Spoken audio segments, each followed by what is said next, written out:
Willkommen zu einem Video von Fam.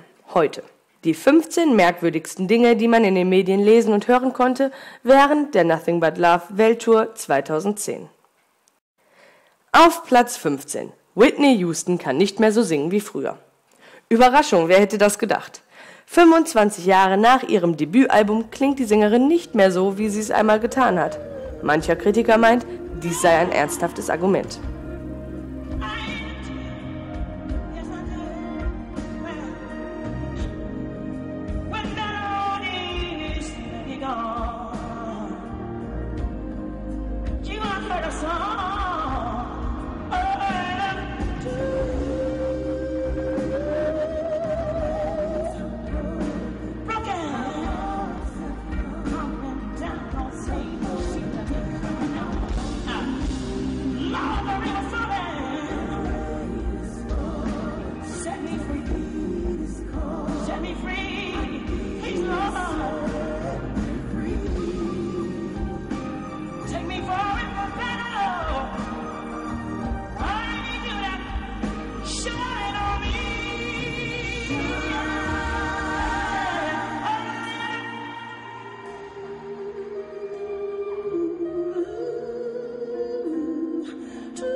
Platz 14 geht an den coolsten Spruch der ganzen Tournee. Nach dem Brisbane-Konzert wurde diese Konzertgängerin mit folgendem Spruch zitiert: Für so viel Kreativität wie sprachlicher Geschmacksverirrung können wir uns nur verbeugen.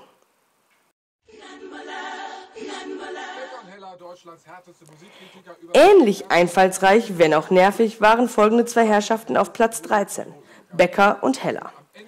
Die zwei Moderatoren von Hamburg 1 wollten ihre Zuschauerzahlen steigern, indem sie die Ticketverkaufszahlen von Whitney Houston senken wollten.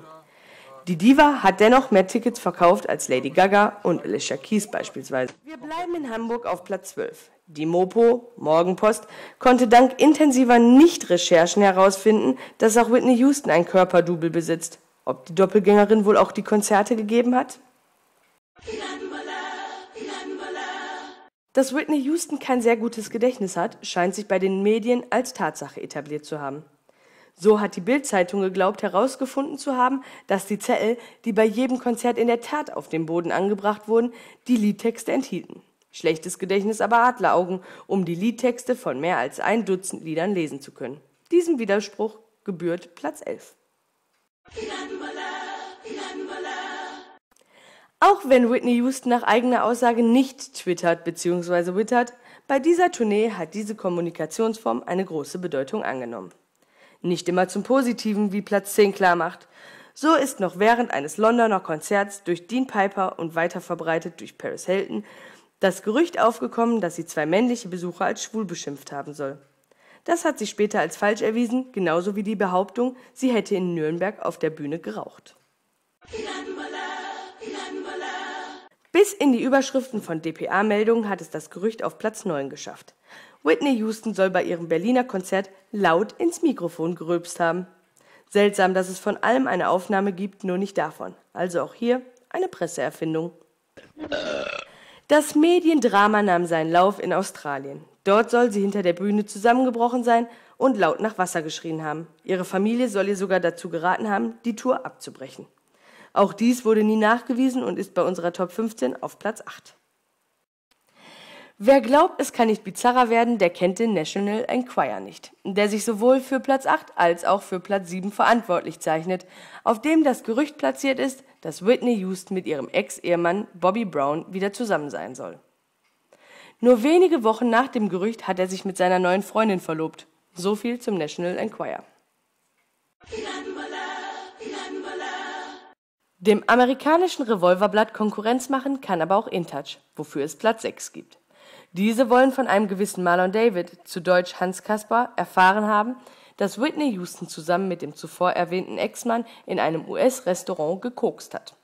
Natürlich gibt es dafür keinen Foto- oder Videobeweis und es ist sehr interessant, dass Herr David diese Information einen Monat lang geheim hielt und sie erst dann bekannt gab, als es nach viel Geld für solch eine Story roch. Man hätte es fast vermutet. Dass jetzt jeder plötzlich der Sängerin die Drogensucht ansehen will, wo sie in der schlimmsten Zeit diese erfolgreich verstecken konnte, ist ebenfalls eine erstaunliche Logik.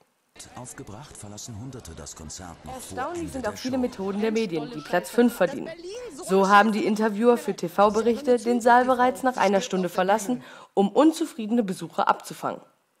Auf die Zufriedenen wollte man doch nicht warten. Ebenso wird von Fans behauptet, dass ein deutscher Privatsender Konzertbesuchern Geld für Videomaterial geboten haben soll, was ja bekanntlich illegal ist. Wenn man keine Informationen von Besucherseiten erhalten hatte, hat man einfach welche erfunden. So hat die Today Show behauptet, mehr als die Hälfte aller Zuschauer hätte das erste Kopenhagener Konzert verlassen. Selbst die sehr kritischen dänischen Medien haben lediglich von einigen hundert gesprochen. Dafür Platz 4.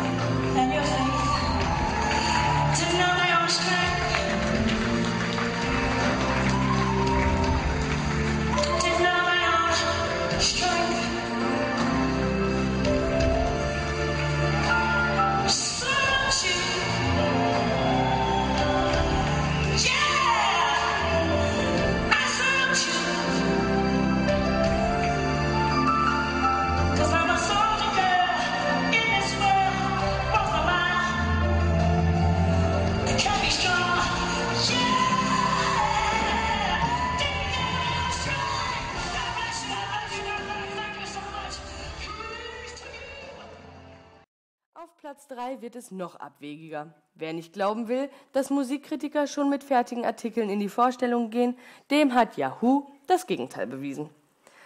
Dieses Portal hat schon Wochen vor dem Berliner Konzert seine Meinung dazu gemacht und eine Kritik veröffentlicht. Auch oe24.at und der Schweizerische Tagesanzeiger haben sich nicht lumpen lassen. Letzterer hat bereits eine Stunde nach Konzertbeginn eine Kritik online gestellt. Zu dem Zeitpunkt hatte das Konzert lediglich Halbzeit.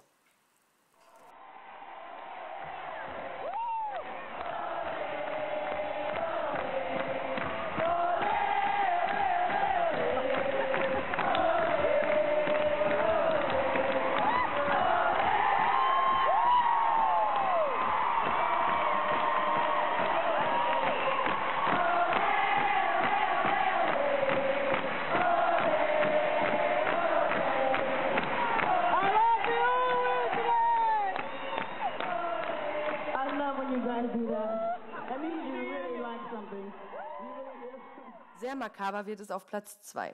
Hier kommen wir wieder zurück zu unserem Lieblingsblatt, dem National Enquirer.